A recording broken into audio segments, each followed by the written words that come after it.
Adeshima mami mamu nyina akwaba emamu aha eba UTV so ene ewe premo ato kasebo ayaboaboa no ene yede ama me seme fa mestum seprem to bre kasebo ene fiede ewe na nnwuma ko bi ena aso yasene ama yemu ayedu this way chocolate drink yase de ohia eye nsuhie unya nsuhie na ohwiegu na kanumu a na wabobo agubo so na atimi aboa mo akonnuma so yipa special ice mineral water ene nsuo yi ene anono de ahodo ni nyina so ewo ho ye dwumade bi na wo pe nsuo ene anono de aseve wase de a entwa wo mmokra na wo mo ewo ho emawa wo mbetimi aboa mo dwumade no aye krado best point savings and loans na saying sikasam nsem ye wo my Ghana mu aye deja kakra enu ntine sase wotimi nya bank bia wobetimi anya hotoso ewo wo mu no matimi atoto sikasam ye amount enu ntine ye kan for best point savings and loans amount na saying kwa de wo mu ko digital kra star 277 hash na wudam digital banking na wo mu ni wo adinsanwo so nyuma ko bi eka we hu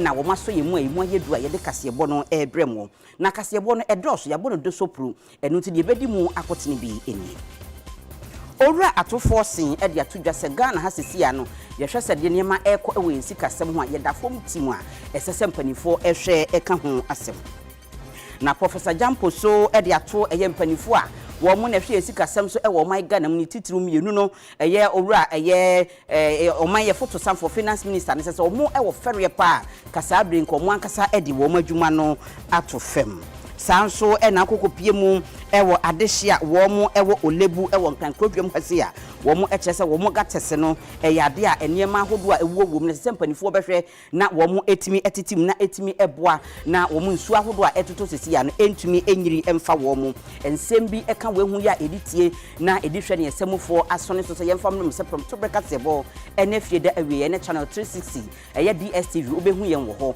mi a mi ba bedi hu chia mi eye mo somfo ajua obi ya obin yemmo enura kasebo no emu yebo awura kasebo ni mu a na yekọ akopie mu ewo mrahye bedwam na committee a wo mo na hwe yensi kasem so ye pani baako ye ranking member ema finance committee ewo mrahye bedwam ye Dr. Kesel ato forcing wo kire se eniema enkoyie pa ewo my Ghana mu na opani onimsi kasem asempa nti ekoba sei na odinano atum bia na kyese wo kirekire mu eyepa wo kire se sesia no wo my Ghana mu no ekame ete se de yensi kasem no akofom kra se yesi yemfa pa nka asem de na oka sisu say yensi kasam no enkoyie entotoye no ewo fom aban yi entimi enhu niema yie inflation ekosoro eniema sa no ene matemamufu a wo mo my Ghana mu no wo mo ho ehiahia wo timpanifo enhwe na wo mo enka ho asem 522 billion by the end of the year 2022. In fact, this translates to the fact that the NPP administration within a period of 6 years has added 400 billion Ghana cedis to our public debt, just in 6 years, with very little so far. This also means that they have accumulated 50% of today's GDP fresh debt. It is sad to note that if you look at today's public debt stock, the NPP alone had accumulated 80% of today's public debt, indicating that they are the largest in terms of the accumulation of public debt since Kwame Nkrumah.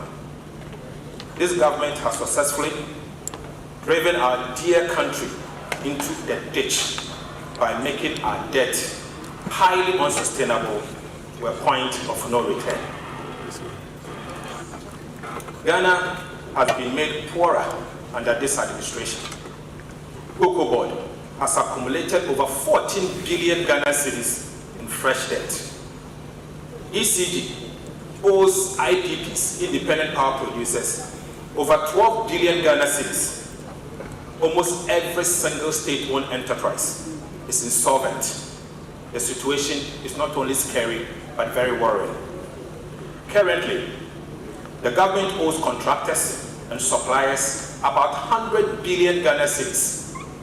And I will show to you how much they owe at various places. Ghana will be the first sub-Saharan African country to restructure its commercial debt with a huge reputational damage. Nkrumah's Ghana is now going to suffer reputational damage, the Black Star of Africa. Within 20 years, Ghana is moving from heavily indebted poor country, epic, to sovereign insolvency stress. So the problem now is no longer HIPIC. We are in SIS, sovereign insolvency stress. Economic growth will be the biggest casualty in the next 3 years. We need to confront inflation now before it becomes too late. Number 2, the Bank of Ghana need to anchor inflation expectation. Immediately, they should stop the printing of currency, otherwise known as monetary financing to finance government expenditure. That should stop immediately after this press statement.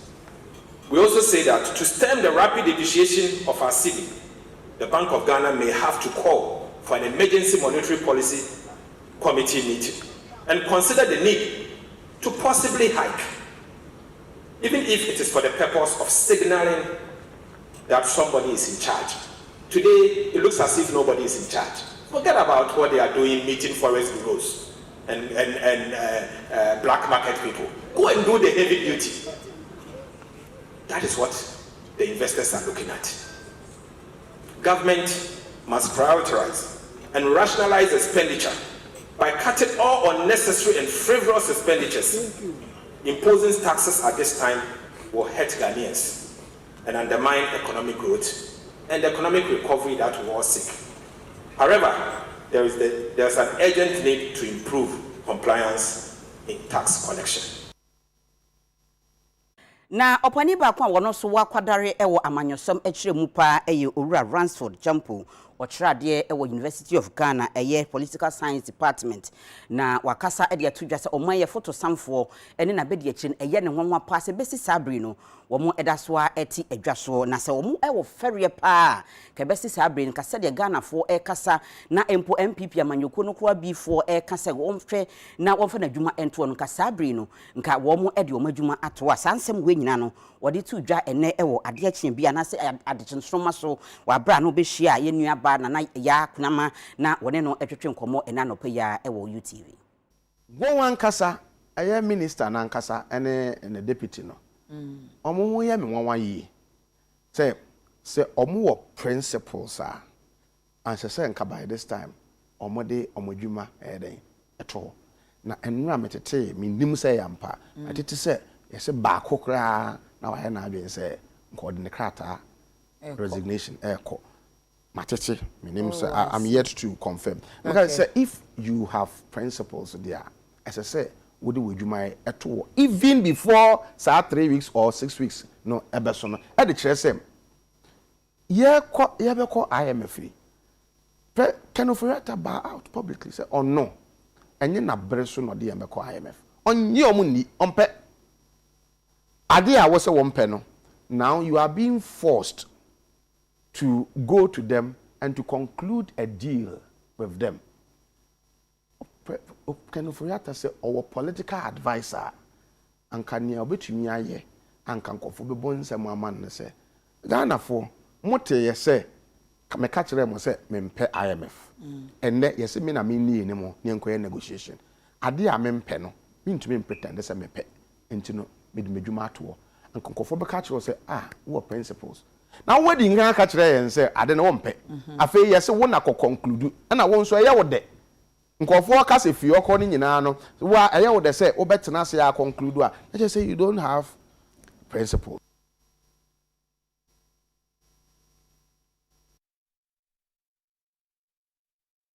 Na yeto aso na yesan akone nchen ya biu enum na wo san e dia ba betu dwa se watenya ne tie se kwasie da ebayi omampani na adodankwa akufu ado aya krado se one Ghana fo ebe twetwe nkomo na wo hwe anim se omampani ba na one Ghana fo etwetwe nkomo a onye ntum se enye COVID-19 ene Russia ene Ukraine ntokwa yinkuan na ma oman ye ho akire yen na emomu no MPP aban no ankasa ntoto ye ba komienu bia wantoto ne yiye nti ne nam so ama oman yakwa wiewie sei.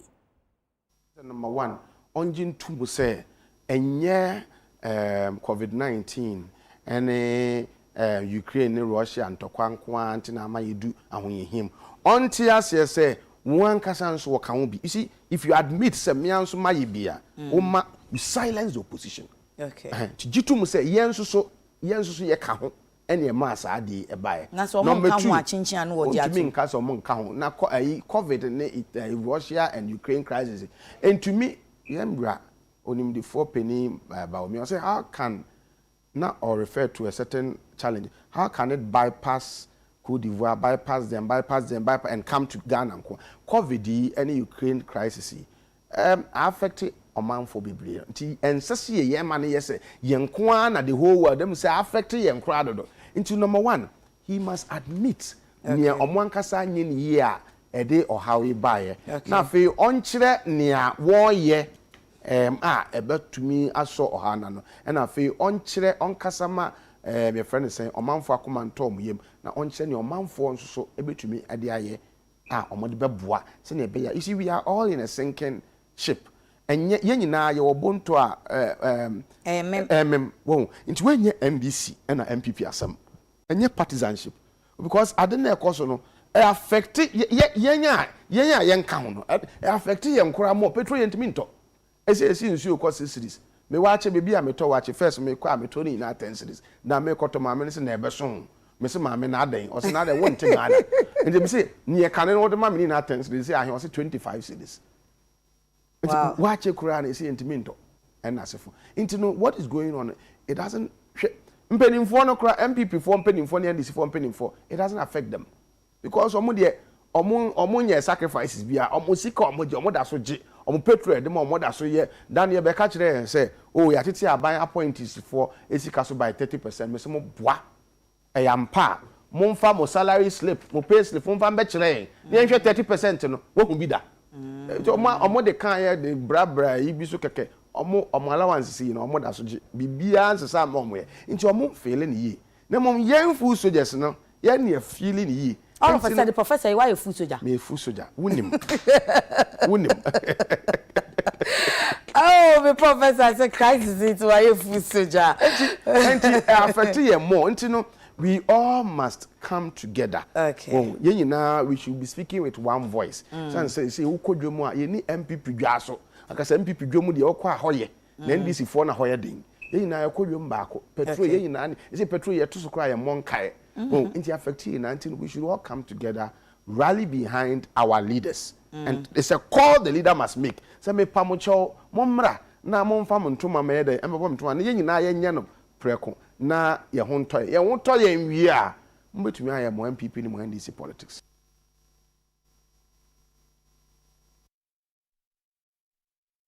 Ene na yebe free adechenstroma dwumadie so na yakọ ahoma no so yamane boni Alhaji Moro ewo krom na ene na Owura Chief Bani eye deputy organizer ma NDC amanyuko no eye so bepekete eye vice president anaso de krata bekwa akoma no enam ahokyera oman ye nam mu enu nti ene ne dom efa krom kakran sa wo mo ekwa akokopie eye vice president ni office enti yenko ne nchen na sede ne yema ne anamotuo no ekoye ewo krom no wo moye nchiremu Alhaji mu akwa aba eba prem to breakers ebu yiso mejo so na san na yema no ehwase mo hyase efri hefa na mo fa ya mo akwa koduru motumi de krata no ama vice president ana yakwa koduru na me peye yehia wo Kaokudi football park ho na omokeka omusama wie na yebo na mo efa 37 kwano soa di call na nka se yefa kwan a edi ekọ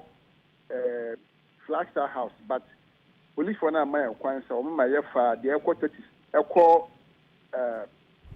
friend saying ekọ license office no ekọ money efa Ghana Telecom ho ekọ DVL na work cantonment no ohona police for ni gina na deputy minister of defense on no babaji yet na Chibani ekan isemi hina ewo petition ni su hina de chere no say on fan konkoma vice president the vice president emra oya campaign say obabe di vice president no ka say Ghana man no ye sika ye mbobosia emfa nye bibia na omo aba o betuma hye Ghana economy man tumpon na omo ba na omo abobosia si obia na say ono vice president no say kwan bi na ye man mo ntum fan hye dia and the on resign and also on ni boss amane ni boss na ni nephew ni kanufurata no kan chere say the oye Ghana economy ni enye amase say no ye hu kire nti onje letter le petition we no fan command the boss no kan chere say Ghana for a pre no mo hwe no mo siesie economy no enye sadia so mo ntumi de omu enfiri no obi fufuro ma mefa ma no siesie ma nti petition no de ya de ama papa no ba bisia no a oye your friend Edumwa boys on no ba beje petition na anopa ne mu ho no ye nyane nteye e ma wankasa kra wo report e wo ho ya na abrantie bi efra mu a ye owura chief ban ni echese onye ono ne to nsa efre no efri ho kọ no asomdwe edadin e ma bibia ekoso yi ana anase musan enya ntawantawa kakra e wo kwan no so ebio ye fi ho kọ no ye nim kakra so ye kokohia na ema bi guest ni enu bi wo ye mu a omuhyi omuye media na unse media no mo ma ye media mako ten nti chi ban na bisa ewura ni so edebe media na wo fi de na ntumi ankyere media omuye mienu na ekire se omunye omunye media na mum omusu kan crofo mimi ntumi kan it was alleged say omuye BNI for omuye rubber for fe bi kwa camera omusu ultra video ultra pictures but according to Timbani no ma omu invitation bia omu kan ni media no kunje de no mo ba be fra mu je no so ono so protesting ma yi sa e ma mienu ni free line na ye koye it apart from that the incident bia no wa isi ya ni sa mienu na police ni ba ko na o share na tare o share Timbani na tare ni ba na ono ankase hu se we police ni me friend won free mu ansa na e ma mienu so de no apart from that ni there ye boko akakase bia ma you no penu what they call akoma papa no ye deputy chief of staff ye friend Edumwa boys on no G petition on so wa hye ne boss e o de akoma vice president yo ene Alhaji Moro ye beda wase e wa manebo a udi free ye deputy organizer for NDC ye owura chief bani ne picketing ya na opese okokopie mu e vice president enchen na ode ye krata ekoma na efa oman ohawa ye namu no na chese de wo kan no bibia ekoso totin pa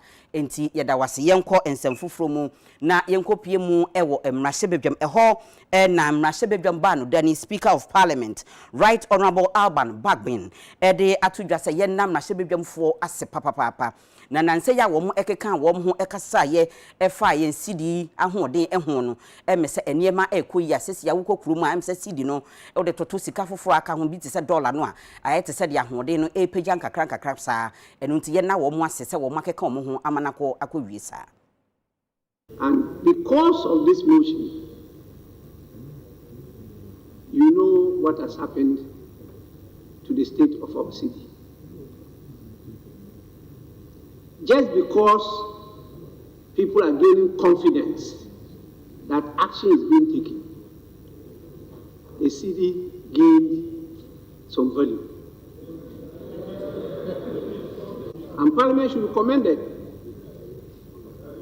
It climbed from about 16 to $1 to around 13. That's a serious gain for this country, and it's because there's some confidence given to the people that action is being taken to rectify the wrongs. Please, let's play our role properly and effectively, and at the end of the day, we will all benefit from it.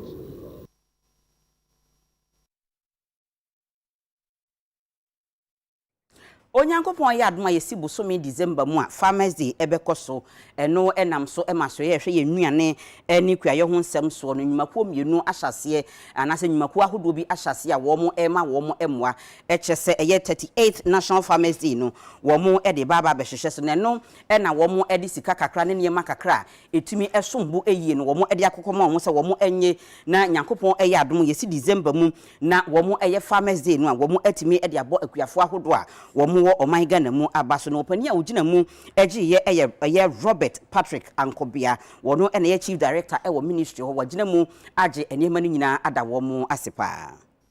It is symbolic, as I've said. There's no way we can show appreciation enough, okay, commensurate with what it is that they do. What they do is immeasurable, it's difficult. I mean, so the only thing we can do is that we'll be able to set a day aside, as we have done, just for them. So perhaps even if we didn't have, let's say, an awards day, the holiday itself speaks volumes, okay, of the importance of our farmers to the people of this country. We appreciate their efforts as farmers, and we want to encourage them, you know, to continue to do what they are doing, and that we will always remember them. At least annually, we'll set a date aside to remember them. Interplus, dear Yensu ye walk at Rome, say, ye war Abrofuka Sebiaka say, anasa meka tree say, if the last tree dies, the last man dies. And it say, Wuti we are seen as a Gianni knew how be dear holding, she knew how be to me. I say, who was Sicano, but a Gianni now the betono cry anywhere. Sicana ain't me Joanqua, ain't me a shame out. Ain't no, yenim say, your friend is a sitting in my heading. But kakra omusubenya aye better ekwafo se because afia so e was say wo do mase e was say almost sutimi no mo de babe support because ministry ana ban adwuma ne de omo kofa sika de mfi baabi na omo de aye yen na was say ye boa omo no yen na ekwafo no so to ye niama e de ye adwuma e ba irrigation ti say de yen ye ya omo to ye irrigation yi e ba other products a omo hia ni nyina na omo de aye ntina dru sabre ya yen ya omo to niama no so no time I was here do masse into the bia wo ho no a ekuafo yisu ni bibi e wo ni process mu nyina no e wo se otimi do masse it express say wo ye edwadini ana se wo ye obi ekuafo to niama sorry na bra ministry na be support you mo Yetwa kasebo no so na yakopie mu ewo opani kwankyerefo a Oda Ghana Export Promotion Authority ano eye Owura Albert Kasim Diwura na wakasa e de atodwa se ade ba ko Ghana ha sese ebetumi aye ama ye sidi na hoden atimi apagapa ene se ye yankasa so ye be ne ma wo ha na ya export ye anase ye de be free ha na ye de akọ amanman ahodo so na yetimi akoton eno betimi aboa ama ye sidi no ahoden no agina pintin pa na said ye can no say it me produce ye nema ye cotton amon na different ye benye foreign exchange aba Ghana the dollar all the foreign currencies be back ye chrome once it comes that way it strengthen the Ghana cedi into one of the key things I bet my boy as a country with this global recession no export in Zuba Ghana exporter you say export Ghana export more because you who say export na met mama ye economy no akwanim export na met mama ye foreign currency abaye chrome and that is the only or one of the key things that will stabilize our city. Yababe who say communication is key. So who culture of the people you want to export to be able to communicate the product well to them, to be able to convince them to buy into your product.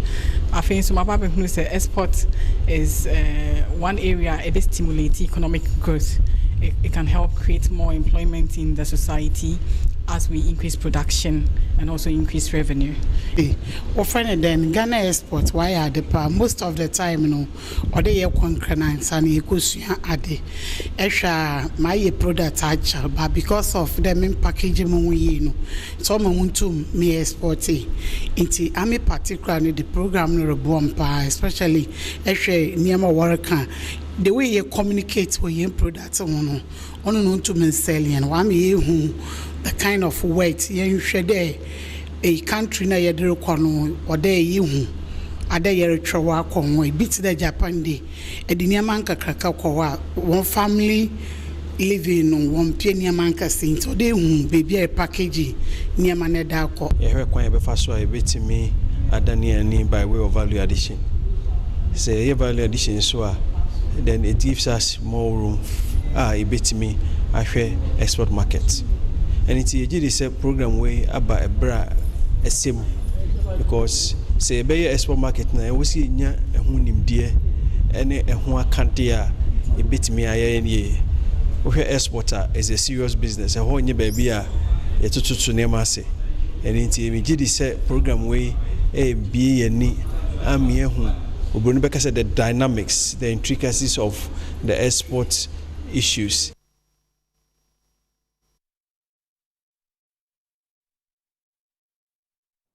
Na encha ye nene nam frama mu se ahyentiabo ebe kosoro be te 19% enam so magana fo dodo no akasapa eno nam so ama adrobafo nkabo mu kuo bi a wo mfrɛ wo ho concerned drivers association wo mo ayensemtwerefo nhyiamude enam so ama ya mane boni Jacob Kobi akopue mu ewase nti yenko na ensem na yetete ne wo mframa mu yenko bisa se ye no kora na se enye no kora Jacob mu akwa ba eba prem to breakers ibu so obi ameju so na mokoye no edian na wo muka sisia wo mu betum lorry fan wo mu betum anase ba bi egina ne gina yo ba make akani ti say na wodi kan e kan na na mframa mu say ye betu asensode mu na ya adaba form ye concerned drivers association omo Ghana no e dey abetu da ene dey incentive for issue ba ye da so e wa ha sisia then now the omo chere mu say omo to aban ni mu say na nka omo pe 20%.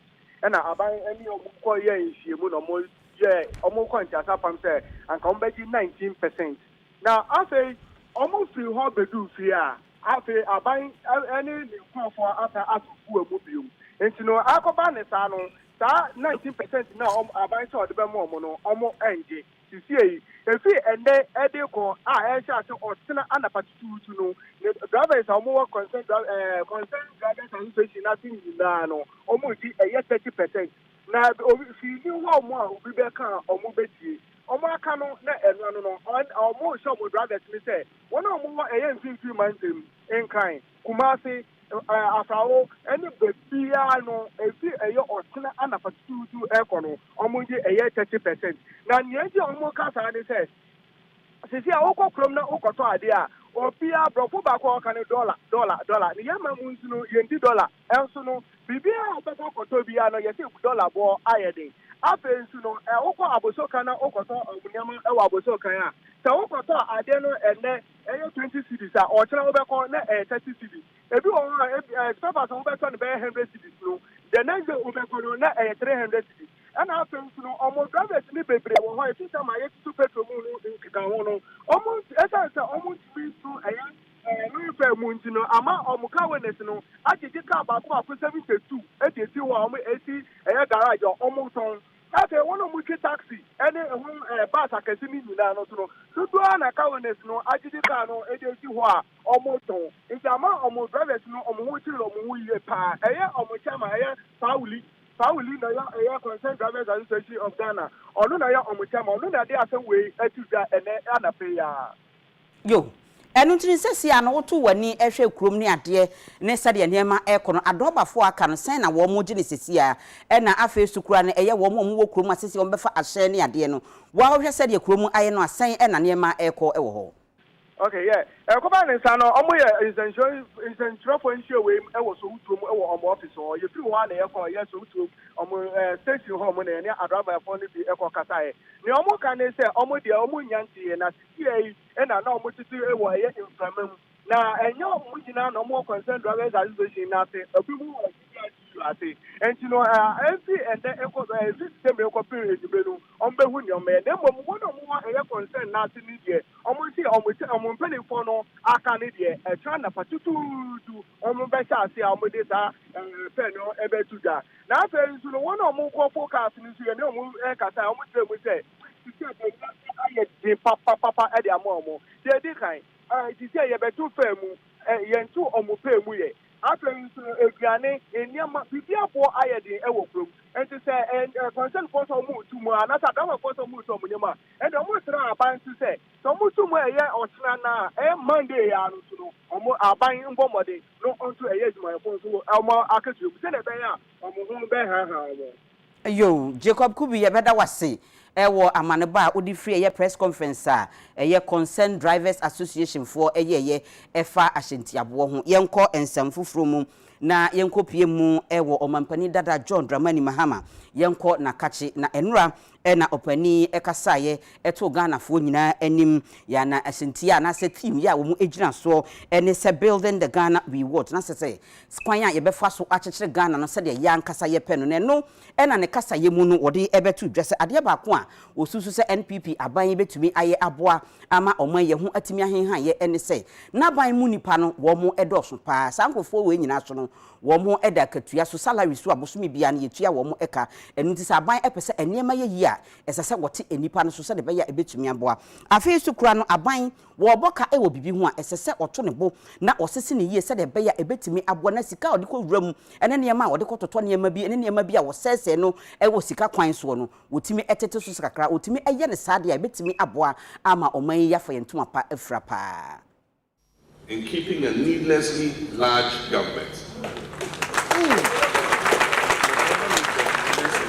At a point, we had over 120 ministers in his government, with hundreds of political appointees at the presidency, and others attached to ministers and other state organizations. While the president has currently cut down this number, the number of ministers has reduced in his second term, there's still room for a further reduction, including merging some ministries to reduce expenditure and cut down the ministers in government to a figure below 65. There's also necessary number of political appointees who have sought refuge in the Flagstaff House. This will reflect the necessities of the time and the need for modesty and prudence. Secretariats and agencies. There are also too many agencies created overnight by this government without any functional necessity that need to be scrapped or merged for efficiency to ensure savings to the public purse. For instance, we have a free SHS secretariat. Meanwhile, the Ghana Education Service has adequate capacity to handle the implementation of the free SHS policy without the wasteful existence of another secretariat. Again, why create and staff a one district, one factory secretariat with new project vehicles and other cost items when the Ministry of Trade and Industry has an industrial development unit that is well placed to enhance the industrialization policy of government? The National Entrepreneurship and Innovation Program, the National Employment Agency, MASLOC, Ghana Enterprise Agency, and the many other agencies could be merged into one entity under the Ministry of Labor, Employment and Labor Relations. Development Authority. All these must be scrapped. And their supposed functions should be sent back to the Ministry of Local Government and the Metropolitan and District Assemblies.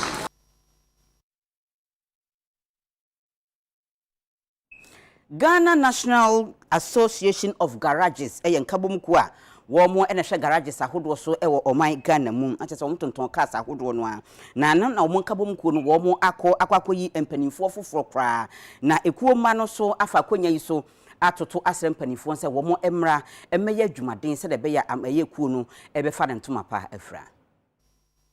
Ebra titina ni foforo e de Ghana National Association of Garages ode ne ho na opon berima wode ensema atudwa no wo che se wono bebo moden aye adwumaden se ne be yom de bepem association ni nsudwumadi ensem e de akọ enkan afenso obehwe se bibia no wo mo beye no so pepere ye ebetimi adan di ewo ho wosan so e de ohawa hodo a wonom enamu e de to aban no anim e mo kire se obeye ne obetimi aye bia se na ebeye aban no so womo ne ombedi nsa woso na fei ni twafata se womo ye mo na omo adwuma nsem no nso no timi fa no timi pefre yie e wo my Ghana hanom no nso no womo ahwe aye e de amomo. Yes. So what baby no be na disu otu af. What dey frɛ? E di demonstration e be ya. E dey 1 week be demonstration. E dey agi asase ato. No. Ye wa fita 40 baby be electrical yi ase. Obeti na obi wa go si etu no. Enne ye mo energy minister ati ase. Fita ni bi a wuti baby a no. Ye let e bla na koto president say. Baby a fita ni TB a no. So what now 12 years because constitution ni just obi tra baby 12 years ye transfer na on e say the money. That's right. It's more present as more or tia, yeah, but not as you said. And a fit of phobia or baby no. So what travel to a face when you people my yes. We are any who coins or put to be free baby. I'm ready to not travel not fit a knee or what is that. If you know you want fit a knee or who drive you and go to Coca. There be a must have you. So far as you could nipa or Ghana had here. They have called Canada, bare 3 months ago. So Canada for your budget.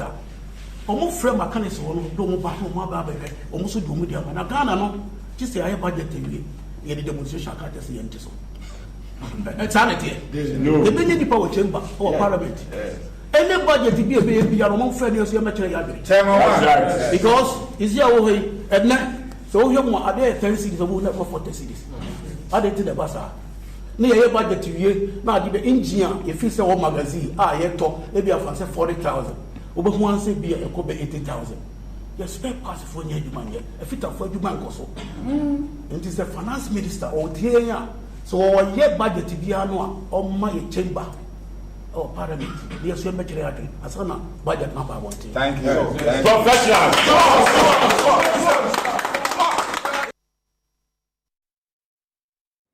na enkwada ene adehye a wo mo ewo oshimpo ya ewo awutu senya west mansini emu na wo mo ekaseye o masema o mo ka nyina ne se enema bi enkoye kura ne titiriu efa adesua ho ba bi o betimi akwakoje ntete ewa adesua ho no eyade a ebi eni kromu ho enu nti ba bi a wo mo enante efiri ba bi o mo wo no ekọ no ekwan awapa bekwakodu no na wa bre teacher ni kirade kura na wani ekumti wo ma hye school no bi ase ewo asori bi mu ewo kromu ho nti wo mo toto asraban se wo mra wo mo emwa Che mama kwa ba edba United Television so Midday edi Jacob Kubi ena me no ka se yeja ewutu oshimpo wo ewutu senior west about what impeso so omo MCE onyonya for Joseph Edu adehye ne eso efre omo MCE say omo srenara obakro we mu a nsuo eni ha nintino onkofo bi omo farm omo aye no emu nsuo na a omo kosa ansana omo abenom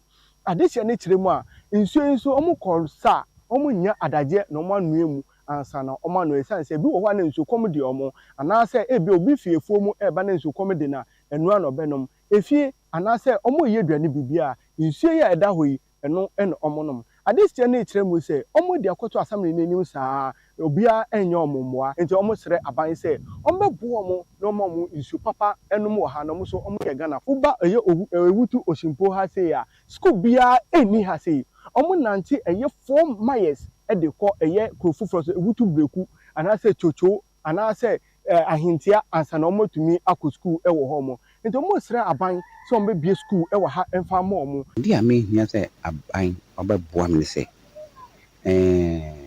mo fo omo fi ha omo ko school kwanu wa 4 miles enti se ye school na ye kwanu so asai enti se bi ho hia ada se abamba we wa obabu e ba se market crampo ewa ha nkru na ewo ha no edoso enya hospital abeboa debi a chere nkwala no mu twa akwan ko school debi a ka ma ne de wo mko mko ka akra ma we kitua we choko jano junction ansana odina unyo obi kura moto odina man se wonfa ne nko ansa edina ko wanya moto so a wangasa ukwafu macho uje afum no angasa odine kwa ansa wabesen akwafu mpacho no mwaye hospital ni ka ne se apemfo wo ko hospital sabi anajo crowd na obi opemfo bi ne ho o hospital kire ka ne se anadwo yɛfrɛ mu car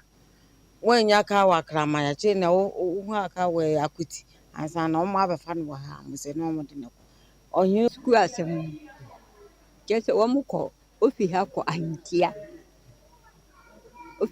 ahintia nti sɛsi a ehia mboa paa wɔ ha a wɔbɛtumi ayɛ a wɔn nyinaa wɔbɛkɔ wɔnyim yɛn mma no nyinaa bɛkɔ wɔnyim wɔnya bibiri pa wɔ kurom ha yɛ major problem paa no ɛyɛ school ɛne yɛ kwan ɛnyɛ kwan deɛ nyɛ sɛ nsuo tɔ sisi a mo kaa ya mo de bɛyɛ ɛne agye sɛ mo di asia na adeɛ kye a ansa mo timi abɛfa akɔ nti yapɔ mo de ho nsɛm deɛ ɛnyɛ ɛna hospital nso yɛ ni bi okurom nti ɛbɛsra aban sɛ obetimi akɔ hemboa ebi wohwɛ ha anka yɛ wɔ he sɛ yɛ wɔ da background a anka ɛsɛ fatan ebi ni ha nti kuro deɛ yɛ ni hwee nti sɛ ɔdomfo bi betumi adom yɛn na waboa yɛn a yɛbɛgye no na ya me hu ase da yɛde bɛma no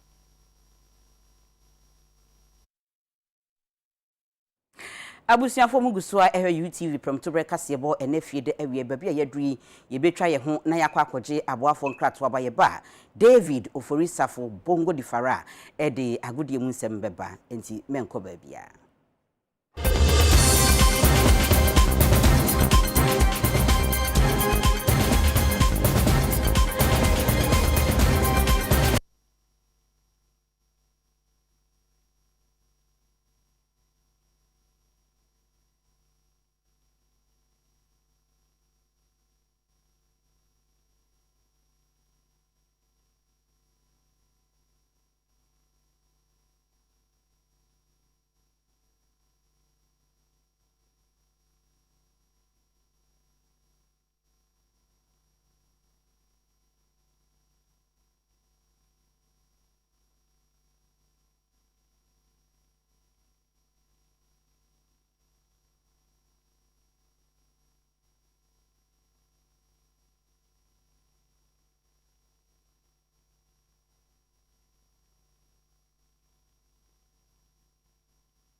Around here, Friday's edition of UTV Sports. Here is what Kasiabonso Amamo David Oforisafo Bongo di Fara. And I'm then 7 Eba. Here can the that's the way chocolate drink. Do here and also share. Osia pebinum kama pa nkwala no sa e bioma dwemu ye choma dia fast sia no mahu on presec for on say national science and maths quiz o mu win sir that's why no mo hwe Ekoye pa onso pebinom. Special ice mineral water, special drinks. We cannot do weekend party be now your engagement. Adore. Ye now your beer, special ice mineral water, special drinks. Oh yeah, special. Ya no pebi anom. Afi ewie hu dressing. What the wa combination. I say onso me ho ayefe. Mike Ku Mase MPB ana minister. Aye Grosser Ventures. Ebana de pampa wo Ghana. Grosser Ventures ene teso. Mr. wa busion bibia wo hwa mo ba obema kwada opaniu abrewa akwakro. Position bi ekuta no Grosser Ventures ene so pam watade. Ho de opam no kama na nanum bo so de da fom kra. Or Darkman Avenue, Crown Palace Hotel no echirepe. Obefre Miss Grace Safobuadu no apam watade ama ne number 0244 250 420 0244 250 420. Now Grosser Ventures apamwatade amabusan for ye shasia na ye the bodybuilding honsem and a shasia call Ghana athlete ba kwa yatudin yana ye friend Godwin Frimpong na ye ka Godwin Frimpong no yo bia eba na bodybuilding na wono na man Ghana abasbody no wagye to asom prensa he say crowd no any Africa champion esan say ano classica a course was South Africa one na call ya oko wini na brand teacher say wono ne ho pa say oye bodybuilder ma Ghana esan say won ko competition bi a kapre trokra mfiri mu ma won ana de um sika tu kwan from man mu ekọ outside competition no makwati o man anim wo say ayawra wo sempa to anu ne ho say oye bodybuilder adema o man Ghana. Captain, I've been the captain for 5 years, and during my captainship, government of Ghana did nothing for Ghana bodybuilding. And then the most painful part of it all is this year. It pains me more than anything in my career competing, representing this nation, my lovely nation. I was working, President called me that, hey, you need to be home. I told him, this is going to be the last time, President, maybe I might disrespect you. He said, Frames, they will not fail us this time, because it's between Ghana and another country. Upon all the promises that the sports minister has made to us, Arnold Classic, he promised us. National Sports Authority promised us 10K. We've not received one dime. Sports minister promised us to bring the whole budget to him. They did that. They say there's no funding. Okay, it takes a lot for a bodybuilder to get himself ready on the stage. Financially, emotionally, it takes a lot. The people around us. There's one bodybuilder, I will not go far, just Nigeria here. He won his first pro debut. They flew him all the way to Nigeria, gave him a convoy, celebrated the guy. His name is Blessing Awuni. We've got how many pro bodybuilders in Ghana now? 5. And unless maybe certain things like this are being held, and some people will know that we have pro bodybuilders in Ghana. It's a shame. Last year we brought about 2 gold, about up to 8 medals. Every year. And every year, if we go in the number of 10 athletes, out of the 10, 8 will bring medals. Which we have a football team, the 20-man, 23, 24-man squad bring one what? Trophy. And we bring different trophies. It's a shame. It's a big shame. I always say that I bow my head in shame anywhere I go in the world representing Ghana. We went to Fujairah, did a world championship, and one athlete came from Spain. He came with his sports minister, came with his coach, came with his president, one athlete. And he says the nation, Spain, were paying him every day per diem that he spent in Fujairah. We went there with our own pocket money, and we need to fight our president. We need to fight him. We need to fight our top executives to add up to what we have, to go and represent our nation. It's really shame. We have in Ghana again. If private companies don't come in, then everything has to go to the executives and the president. Then they will come and sit on the TV and say we're supporting less known sports. Maybe we're not part of it. Araho Sempa, best 24 say young support bodybuilders yi training na for mu sana be training pa boss ana na form ya be srempanifo kakra bi anhwa mon support wo ya to so na ekosuli Ali Muntari former Blasters player mo ka last season obebo Accra Hasselhoff and be ka say eh sule ne sika wo ji Hasselhoff na mu odupa and na bi Hasselhoff this year muntimi nyanti na this year wa amo has no so nya no kre na Hasselhoff kra last year obebo no e free bontu wa anya Hasselhoff hwe na sule san kasabo Hasselhoff board chairman Togo Afeda Basopa also was hwa ketua opening the two house players chese wosoro pa na ketua nso enkam chese ya na players in saka nti sule ekasabo opening no abaso. I did everything for free. I got knocked in my head on my head and everything. Whoa. Everything for free. Why? Because I'm not saying this because so that everybody knows say wabo for free. No. I don't care what you think or what you don't think. But what motivated you to do that? You were a big player like you, go for free, isn't it? Yeah, but that's how I can give back to the league and for the kids. I call them kids because of course they are very young, and when you look at Ghana League, even the presidents know more premiership no. I want to like congratulate them. Like it's crazy. Say there's no money that comes in sponsorship. There's none. But these people, some of them pay players back to back. Like Mio has, and I know what the man does. To Fede, it's unbelievable. That man, he pays them regularly. Even if it doesn't come maybe a week after or 2 weeks, you give them a call. You give him a call. I go. I say, sir, please, can you? Okay. Then he sign a check straight away. So he doesn't sleep. He has so much work, but he dedicates himself for the team also. So not only him, Alhaji Guze has been there for so many years. And New DBRC, Moses Parker is there. Look at his team. Let's say Moses Parker. He's like more about 5 years in a more league now. And they be consistent. They've been doing well. And no sponsorship. And they keep on paying players and all the things. So we just, of course, kakra meeting I don't know. Meeting kase me ba monfa mame na me so fanship bottom. No. At least that's what I can do to help.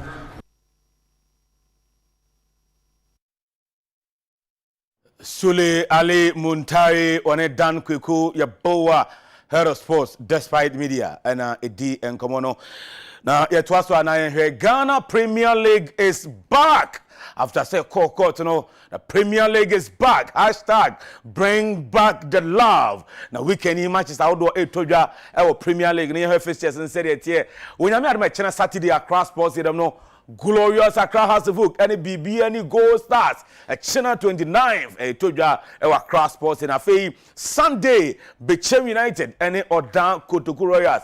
Ebebo ewo Bechem Sansona summer test ebeshia Accra Great Olympics and also no Monday in a summer channel 31st. Afe Legon Cities ewo community become Chelsea ebo Sunday na summer channel betimi ato eja ewo Ghana Premier League no inso Atreman FC amaba Premier League no Sunday womne Karela United the best so Bet Power Premier League Dreams FC wo down no beshia Accra Lions and also Basso Sunday Mediama FC Beshia Diana Stars and also Toja wo secondary takwa den in Patamu takwa ona sama ach no Toja Tamale City Beshia RTU wo Tamale and your local derby pa RTU versus Tamale City na ebo home na fe Monday Kemfaiza and Asante Koroga your local derby Toja and your Monday Kemfaiza versus Kumasi Asante Koroga and your Bet Power Ghana Premier League fixtures Etoja weekend here